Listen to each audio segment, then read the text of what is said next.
¿Saben qué es lo que más odio de este país? Las diferencias. La diferencia entre ricos y pobres, entre los educados y los ignorantes, entre quienes nacen con oportunidades y quienes están condenados desde el primer día. Japón siempre ha sido una sociedad donde las personas son clasificadas desde que nacen. Algunos nacen en el cielo y otros en el infierno. Yo nací en el infierno, crecí en una familia pobre, sin educación, sin talento y sin un futuro prometedor. No era fuerte, no era inteligente y tampoco era alguien especialmente trabajador, pero tenía algo que los demás no tenían, ambición, una ambición tan grande que se negó a desaparecer sin importar cuántas veces fracasara. Mientras otros aceptaban su destino, yo decidí cambiarlo con mis propias manos. Juré que algún día llegaría a la cima de este país. Ese sueño me llevó a la política. Al principio fracasé, perdí dinero, perdí tiempo y descubrí que el mundo no funciona con ideales ni con discursos bonitos. Descubrí que el poder pertenece a quienes saben manipularlo, así que hice lo necesario. Abandoné mi sentido del bien y del mal, trabajé entre las sombras, eliminé obstáculos y me convertí en alguien dispuesto a ensuciarse las manos para avanzar.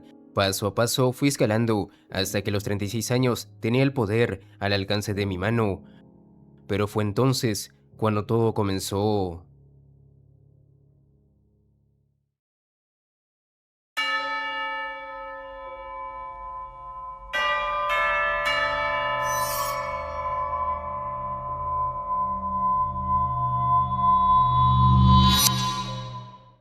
Frente a mí, detrás de un cristal, estaba un bebé de apenas un mes de nacido. Era mi hijo. Lo vi por primera vez en silencio, recostado, mirando al techo sin entender nada del mundo que lo rodeaba. Pero al verlo, mi corazón no reaccionó, no sentí ternura, no sentí emoción, no sentí nada parecido al amor de un padre. Si tuviera que describir lo que sentí en ese momento, sería alivio, porque finalmente tenía en mis manos una pieza capaz de sacudir a lo que estaban por encima de mí. Había esperado casi un año para este instante. Entonces, Tabuchi terminó de revisar los exámenes. Las pruebas médicas estaban completas, no había problemas en sus zonas cerebrales, su cuerpo no mostraba anomalías y los resultados del ADN eran consistentes. Todo estaba en orden, pero para mí aquello no significaba que el proceso había terminado. Al contrario, apenas habíamos superado la primera etapa. Tabuchi me dijo que ya podía tocarlo, pero yo respondí que no era necesario. Al igual que los otros niños, el experimento debía comenzar de inmediato. La habitación blanca ya se encontraba en su cuarta fase y no había tiempo que perder. Ese bebé, mi propia sangre, estaba a punto de ser llevado a un lugar del que quizá no saldría durante mucho tiempo, y aún así no dudé. Pero justo antes de que se lo llevaran, los detuve. Me acerqué al cristal que nos separaba. Frente a mí estaba esa pequeña vida, indefensa, completamente ignorante del destino que lo esperaba. Lo levanté con cuidado. Por un momento, Tabuchi creyó que yo estaba actuando como un padre normal. Pensó que quería despedirme de mi hijo, quise mostrar algo de afecto antes de entregarlo a una educación estricta, pero se equivocaba. No lo tomé en brazos por amor, lo hice porque necesitaba una fotografía, necesitaba una imagen poderosa, un padre sosteniendo a su propio hijo antes de enviarlo a la habitación blanca, una escena que pudiera venderse como sacrificio, como determinación, como dolor necesario por el futuro, porque no era lo mismo mostrar a un padre abandonando a su hijo que no le importa, que mostrar a un padre sufriendo al separarse de su propia sangre por el bien del país. La segunda imagen era mucho más útil. Tabuchi, confundido y asustado, sacó su teléfono y comenzó a grabar. Durante un minuto sostuvo el bebé como si aquella escena tuviera un significado emocional, pero todo era actuación. Cuando terminé, lo dejé de nuevo y ordené que se lo llevaran. Ese niño ya no era simplemente mi hijo, era una herramienta, una pieza más dentro de un proyecto mucho más grande. Después de apartar la mirada, empecé a prepararme para el evento que venía. Todos los preparativos estaban listos. Era el momento de contactar a Sakayanagi. Llevaba casi 10 años en la política, 10 años fingiendo sonrisas, soportando humillaciones, tragando barro y agua para sobrevivir. Pero ese día marcó un cambio. Mi vida, nuestra vida, comenzaba desde ese punto. Usaría todo lo que estuviera a mi alcance: dinero, personas, aliados, enemigos, incluso a mi propio hijo. En ese camino no existía algo como el apego, solo existía usar y descartar.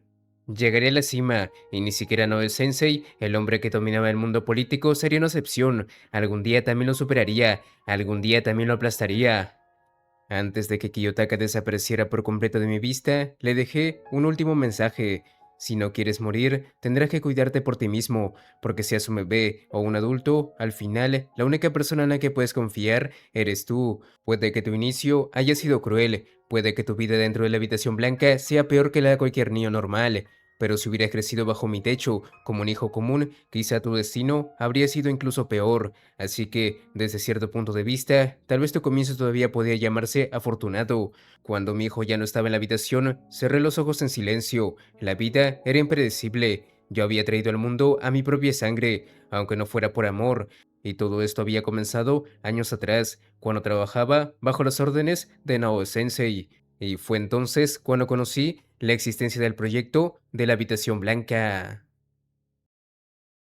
El inicio del proyecto comenzó en una noche helada de finales de enero, afuera del restaurante Sawasawa. Bajo un frío que caía por debajo de los 0 grados, Atsuma Yanokoji esperaba en silencio la llegada de su maestro, Nao Sensei. A su lado estaba Kamo, un político joven, mimado por su apellido y claramente incapaz de soportar la presión. Mientras Atsumi permanecía firme, Kamo dejaba de quejarse del frío.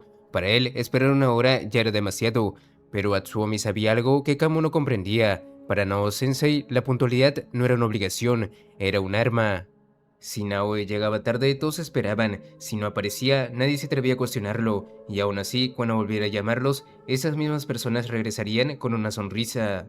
Ese era el verdadero poder. Naoe no necesitaba levantar la voz para dominar a otros. Su sola existencia obligaba a políticos, empresarios y funcionarios a inclinar la cabeza.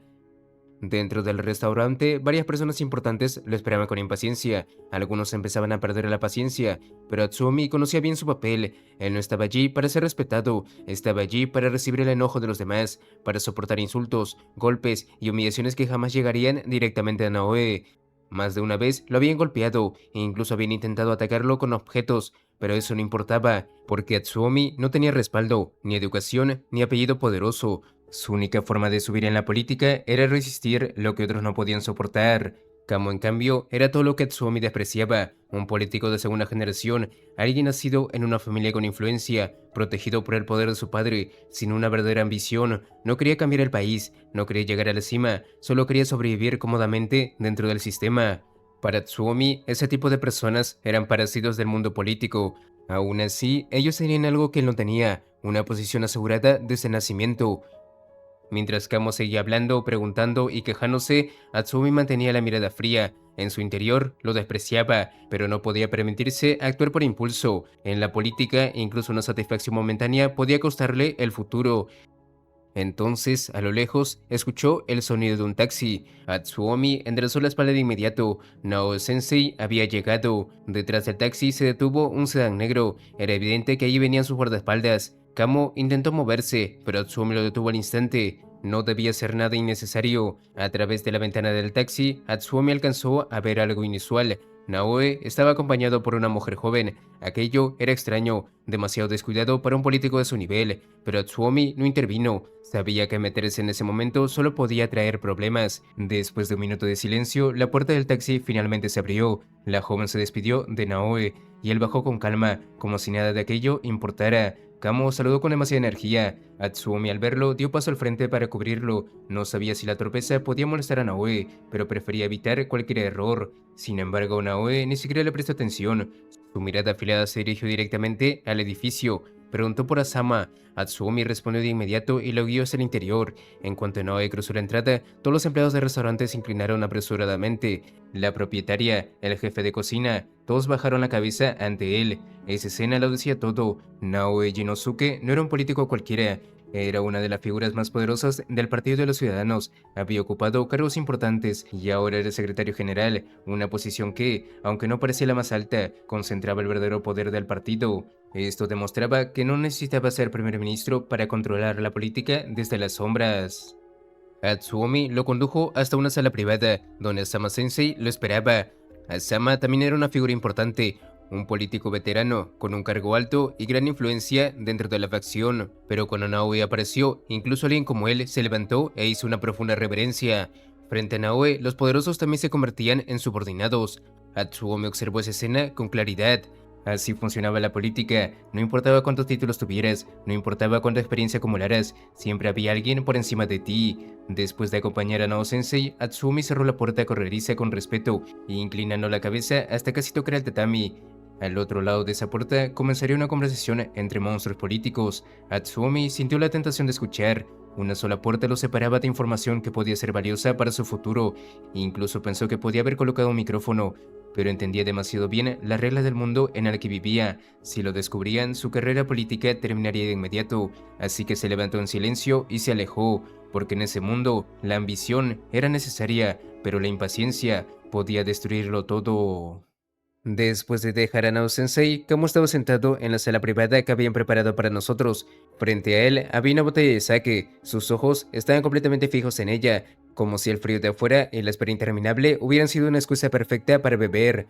Cuando regresé, me disculpé por haberlo hecho esperar. Él respondió de inmediato que no había problema y quiso empezar, pero antes de que pudiera tocar la botella, lo detuve. Le dije que no bebiera.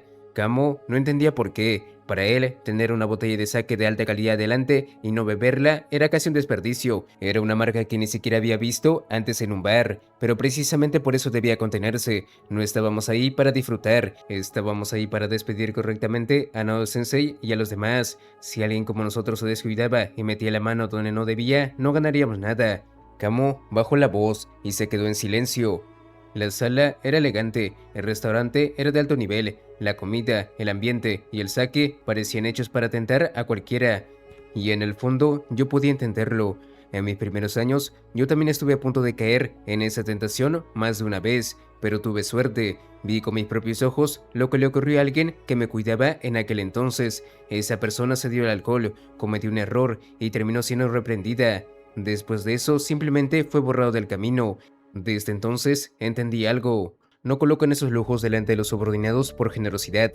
Lo hacen para verlos sufrir. Beben mientras observan cómo los de abajo se contienen. Disfrutan sabiendo que pueden romper sus propias reglas, mientras que los demás deben obedecerlas. Para ellos, el poder no está en solo mandar, está en hacer que otros acepten sus reglas, incluso cuando esas reglas son absurdas. Y mientras los de abajo aguantan, los de arriba se embriagan con su propio deseo de conquista. Kamo volvió a hablar. Como siempre, no podía quedarse callado. Me preguntó por qué siempre me sentaba de rodillas, incluso cuando podía hacerlo de forma más cómoda. La respuesta era simple, estaba acostumbrado. Tenía que ser capaz de sentarme así durante horas frente a Nao Sensei y otros políticos importantes, sin moverme, sin quejarme y sin mostrar incomodidad. Si uno no entrena esa postura con regularidad, cuando llega el momento real, el cuerpo termina traicionándolo, y frente a personas como Naoe, ni siquiera puedes pedir permiso para estirar las piernas. No importa si se entumecen, no importa si sientes dolor, no importa si tus piernas parecen a punto de romperse, debes permanecer sentado hasta el final. Kamo, al escuchar eso, se tensó. Probablemente no confiaba en el poder de soportar algo así. De inmediato corrigió su postura e intentó sentarse mejor. Sobre la mesa había pequeños platos de comida fina. Un simple trozo de tofu de huevo, servido en una porción mínima, costaría una cantidad absurda si alguien lo pidiera por separado. Pero a mí no me interesaba admirarlo. Tomé el plato sin delicadeza y me lo llevé a la boca sin ni siquiera masticar demasiado. Kamo se escandalizó. Para él, aquello era un desperdicio.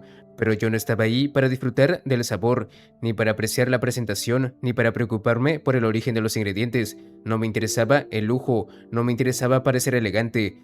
Lo único que necesitaba era energía suficiente para seguir moviéndome después de esto.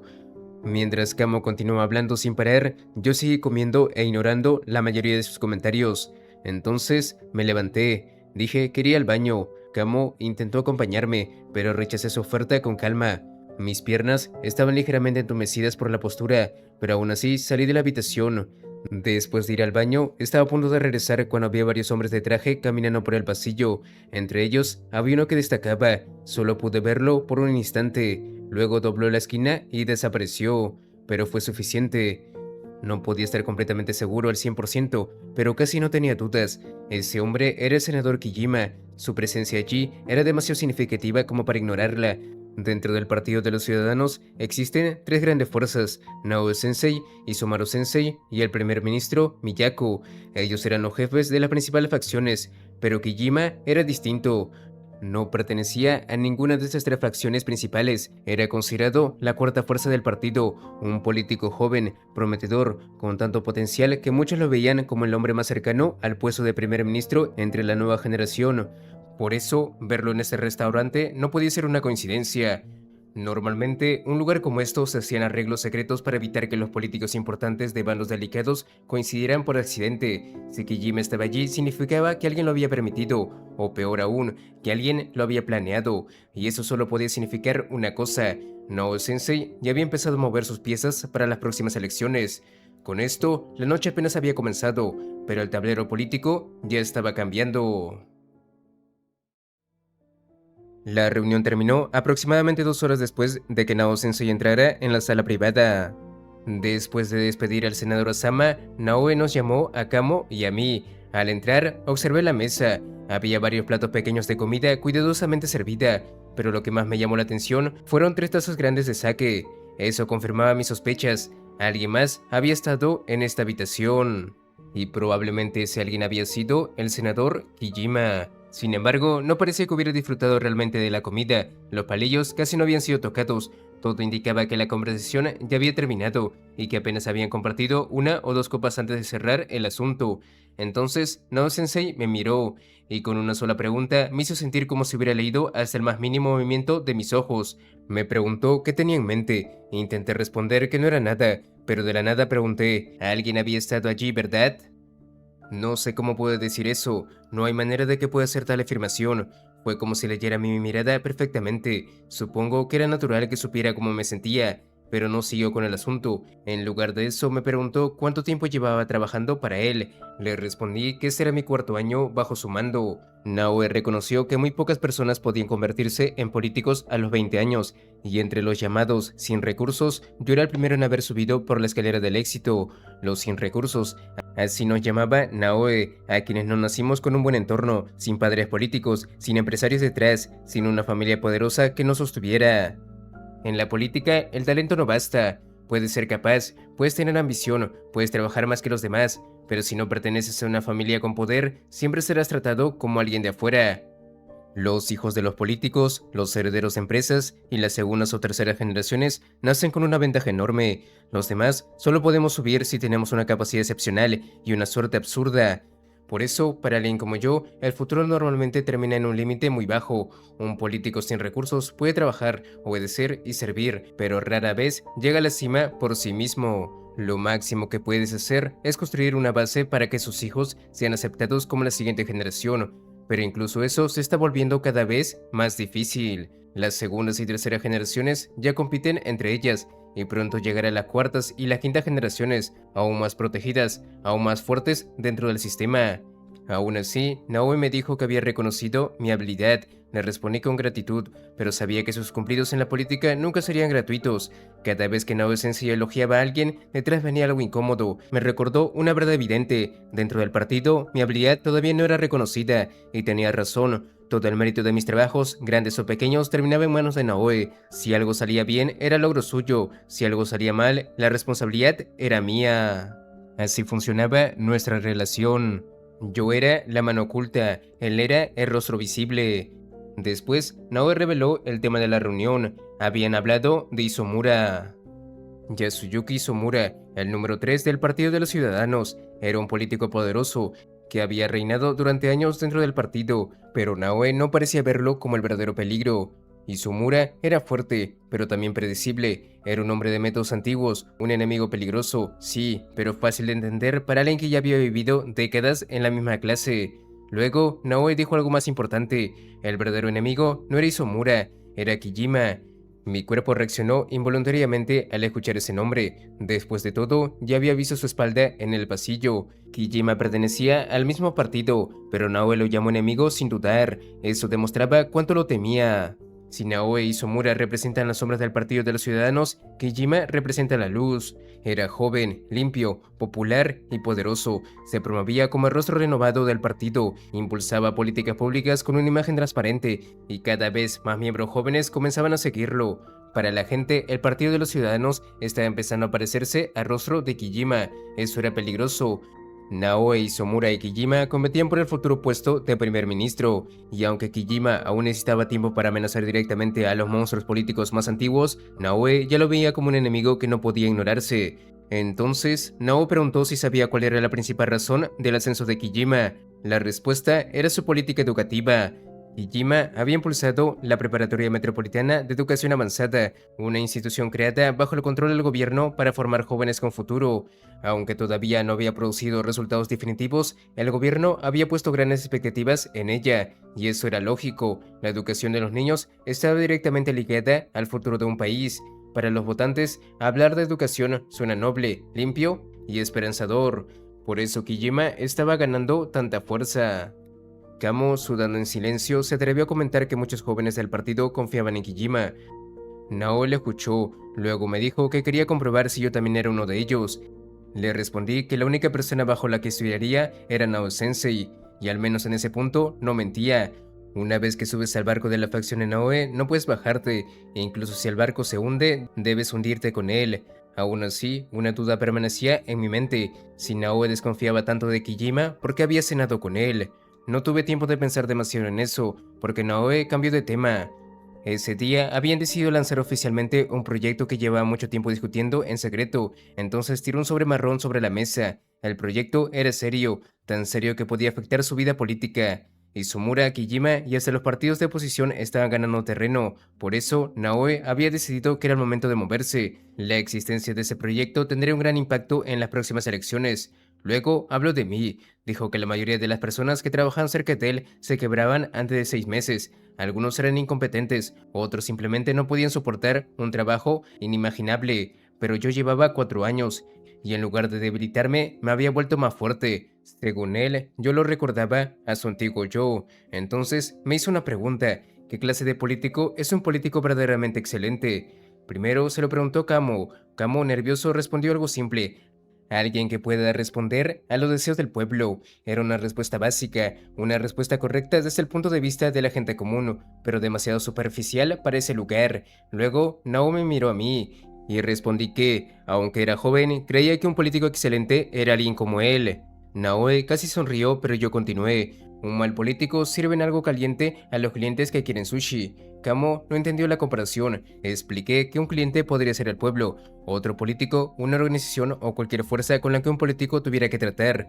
Un político no responde a una sola persona, responde a peticiones de muchos lados distintos. Un buen político puede servir buen sushi a un cliente que pidió sushi, es decir, puede cumplir correctamente con lo que piden, pero eso no lo convierte en excelente.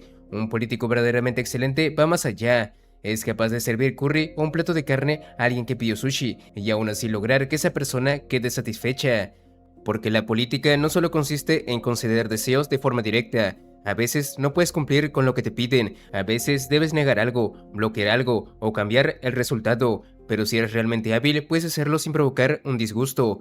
Cuando hay un proyecto de ley, normalmente solo existen dos opciones: aprobarlo o rechazarlo. Pero un político excelente crea una tercera opción, una salida que no sea exactamente apoyo ni oposición, una forma de controlar tanto a quienes están a favor como a quienes están en contra. Naoe había demostrado esa habilidad muchas veces.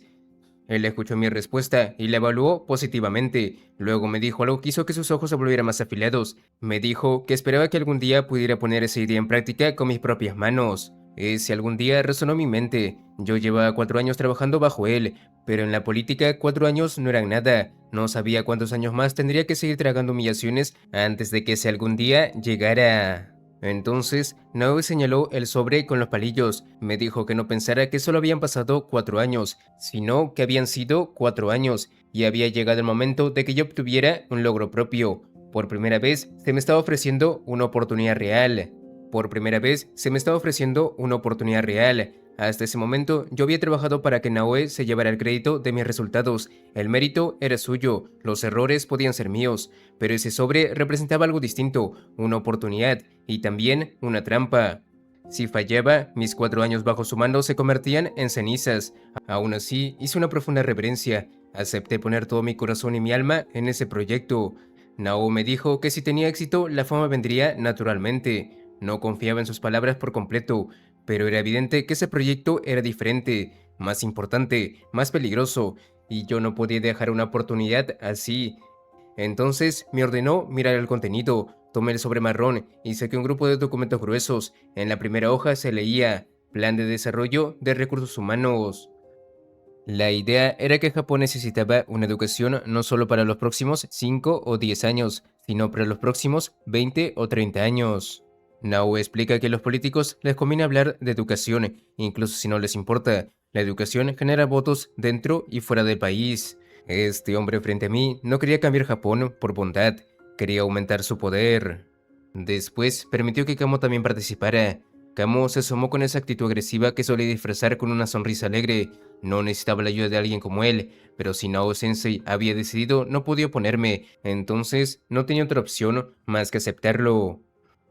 En términos simples, el plan consistía en educar niños superdotados desde el momento de su nacimiento. Un proyecto de formación humana llevado al extremo. No se trataba de una simple institución educativa, era mucho más profundo, más ambicioso y también mucho más peligroso. Cuando terminé de leerlo, hice que Kamo lo leyera de nuevo. Le pregunté si lo entendía. El confundido dijo que nunca había oído hablar de una institución educativa bajo el control directo del gobierno desde la infancia. Pero eso era precisamente la razón por la que Kamo no comprendía nada. Antes de que pudiera corregirlo, Nao Sensei expresó exactamente lo que yo estaba pensando, de que no puedes llamarlo programa especial, algo de que todo el mundo ya ha oído hablar. Kamo seguía pensando de forma superficial, atrapado en las dudas normales de alguien que todavía no entendía el mundo de la política. Entonces Nao Sensei decidió ponerlo a prueba, le preguntó qué opinaba realmente del proyecto. Kamo se puso nervioso, buscó mi ayuda con la mirada, como si no supiera qué respuesta dar. Le expliqué que Nao Sensei no quería una respuesta perfecta, solo quería saber qué había sentido al leer el plan.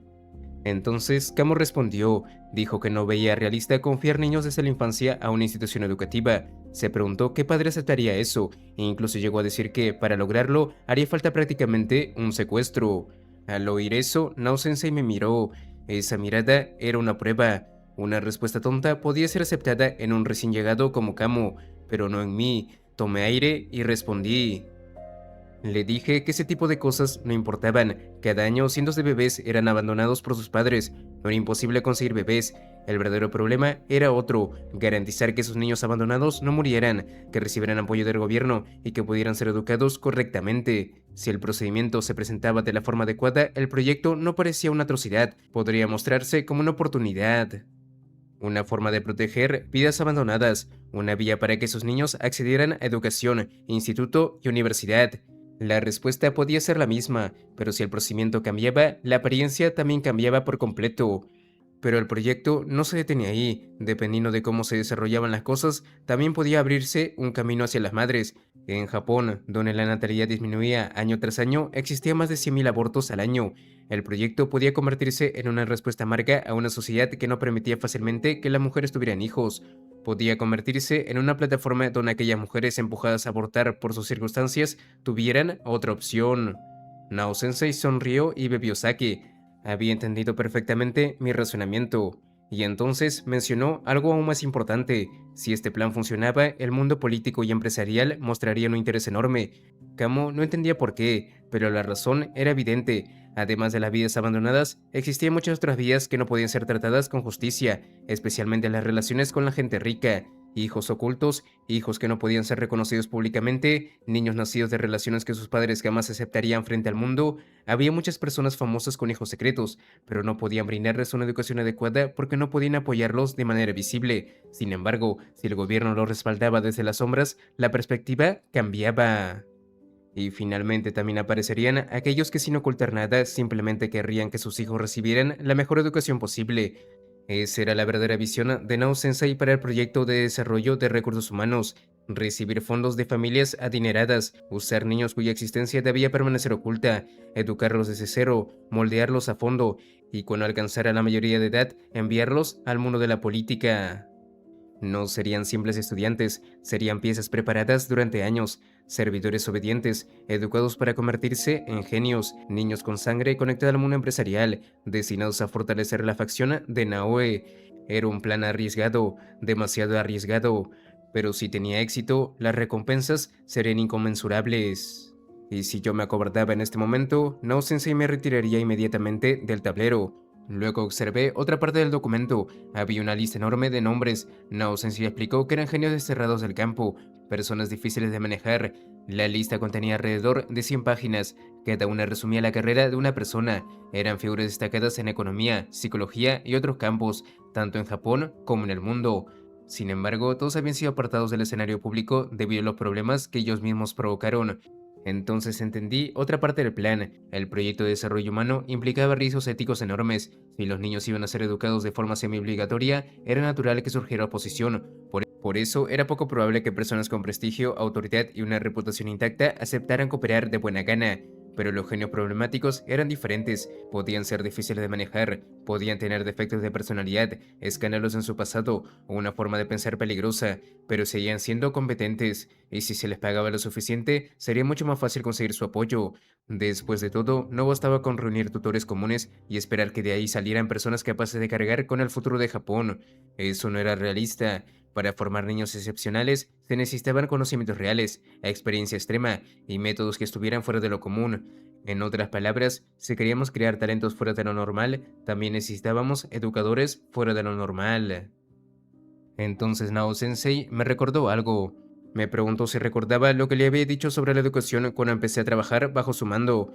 Por supuesto que lo recordaba. Mi filosofía educativa era simple: hacer que los niños se interesaran por la política desde pequeños, hacer que aprendieran sobre ella, convertirlos en personas con mentalidad política. Yo creía que eso podía conducir al futuro de Japón, y por esa misma razón le pedí a Nao Sensei que me permitiera estudiar bajo su dirección. Al principio, él pensó que era una pequeña broma ingeniosa de su concejal novato, pero con el tiempo esa idea terminó afectándolo también. Entonces llegó la verdadera pregunta. Nao Sensei me dijo que yo estaba capacitado para participar, y me preguntó si lo haría, pero aquello no era una pregunta, no era una confirmación, era una orden disfrazada de elección. La única respuesta aceptable era una respuesta definitiva, y además el proyecto representaba algo más grande que una simple tarea. Era la forma más extrema de llevar mi filosofía educativa a la realidad. Le dije que por supuesto tomaría el proyecto, pero Nao Sensei me advirtió algo. Era un proyecto ultra secreto, ni la oposición ni siquiera el partido con el poder estaban listos para saber sobre su existencia. Además, había problemas éticos enormes. Si el proyecto se exponía a mitad de camino y era criticado públicamente, mi vida política terminaría, no la de Nao Sensei, la mía, y no solo la mía. Si todo fracasaba, varias personas caerían conmigo, incluso Kamo, que estaba sentado a mi lado. Aún así, acepté hacer lo que pudiera, pero antes de eso le pedí un favor a Nao Sensei. Le dije que sería difícil que Kamo y yo lleváramos solos un proyecto de esa magnitud.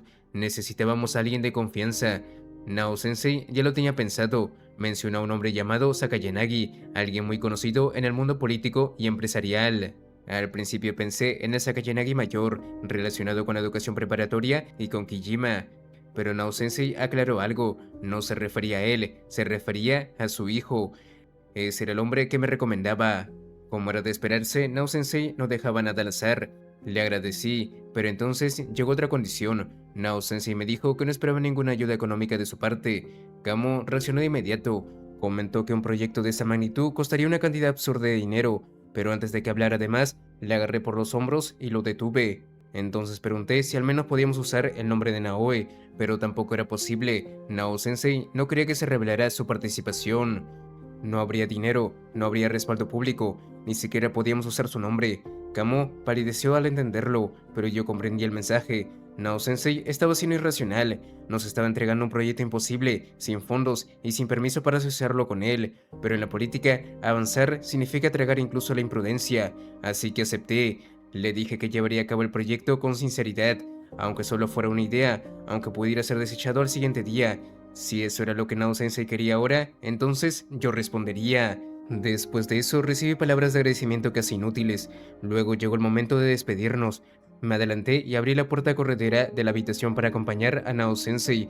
Al final del pasillo, un hombre esperaba su regreso. Era alguien que parecía un guardaespaldas. Nao Sensei me preguntó si era la primera vez que lo veía.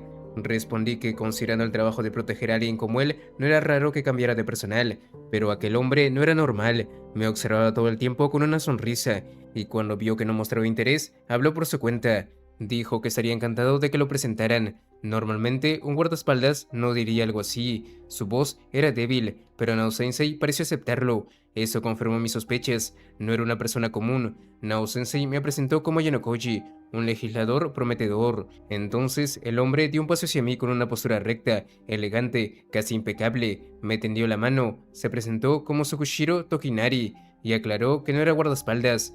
Le devolví el saludo, pero pregunté quién era realmente. Nao Sensei lo explicó de forma simple. La forma más común de describir a Tsukushiro sería llamarlo mil usos. Eso fue lo que Nao Sensei me dio a entender. La forma más común de describir a Tsukushiro sería llamarlo mil usos. Eso fue lo que Nao Sensei me dio a entender. Si alguna vez tenía un problema, podía confiar en él. Probablemente no era mucho mayor que yo, pero según Nao Sensei, era un hombre bastante útil. Un mil usos.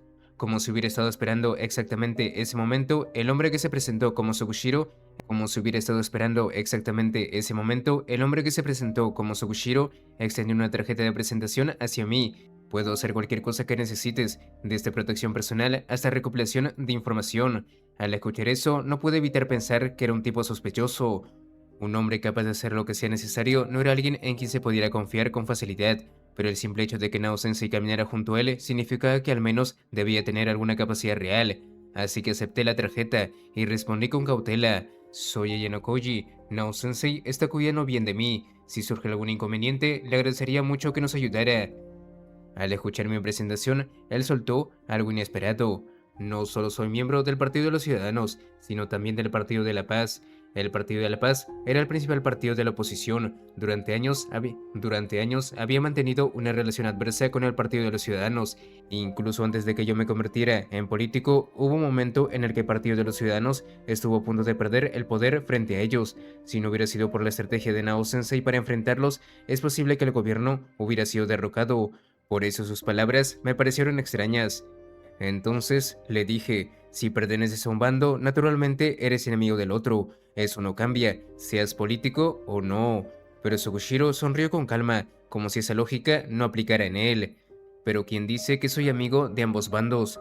Después de decir eso, comenzó a alejarse junto a Nao Sensei, manteniendo esa sonrisa inquietante en el rostro. Lo observé mientras acompañaba a Nao Sensei hasta el taxi que lo esperaba. Tsukushiro inclinó la cabeza con respeto y permaneció así hasta que el coche desapareció por completo de nuestra vista. El aire era frío. Kamo, incapaz de soportarlo más, murmuró: «Hace frío, no creo que nadie pueda vernos ya», pero no podía permitirle bajar la guardia, y le dije: «Aún así, mantén la cabeza agachada durante al menos un minuto después de que el coche desaparezca. No pareces cansado, no bajes la guardia, no sabemos dónde pueden estar observándonos, ese era el problema». La gente del restaurante podían estar viéndonos. Si alguien empezaba a hablar de cómo Nao Sensei era maldecido apenas se marchaba, todo habría terminado. Entonces Kamo volvió a hablar, como si no pudiera contener su curiosidad. Pero ¿por qué Nao Sensei vino hoy en taxi? ¿Y por qué estaba con una chica? No solo es una cuestión de diferencia de edad, no parece una aventura, ¿verdad? Yo tampoco conocí los detalles, pero quizá precisamente por eso Tsukushiro era un hombre capaz de hacer cualquier cosa. No podía asegurarlo, pero si tuviera que adivinar, diría que el propio Nao Sensei estaba actuando como señuelo. Tal vez intentaba atraer a alguien. No sabía cuál era el motivo, ni qué clase de maniobra estaba ocurriendo detrás de escena, pero tratándose de Nao Sensei, esa posibilidad no era imposible. Aún así, ese no era el asunto que debía ocupar nuestra mente, y le dije a Kamo: «Eso no es lo que debería preocuparnos, concéntrate en el proyecto de desarrollo de recursos humanos, porque el mundo de la política siempre ocurre lo mismo. Mientras algunos sonríen, en la superficie, entre bastidores se desarrollan cosas horribles de las que nadie habla». Kamo bajó la voz y comentó: «Es un proyecto estupendo, pero terminó siendo algo escandaloso». Y tenía razón, el proyecto era impresionante, eso no podía negarlo. Pero había algo que no dejaba de molestarme. Nao Sensei había permitido que Kamo también participara en la conversación, y eso a simple vista parecía un error. Kamo era un hablador, un hombre sin convicción, pero mientras todo saliera bien, no había problema estar con él. Pero si algo fallaba, no, Nao Sensei no era un hombre incapaz de ver algo tan evidente. Entonces, ¿por qué me había asociado con alguien como él? Quizá lo hizo precisamente por eso. Tal vez Kamo era un grillete, una carga colocada sobre mí desde el inicio, una forma de probarme, de limitarme, o de tener a alguien a quien sacrificar si el plan fracasaba. No conocía los detalles, pero una cosa estaba clara: no tenía otra opción más que avanzar, aunque tuviera que empezar con un feo grillete.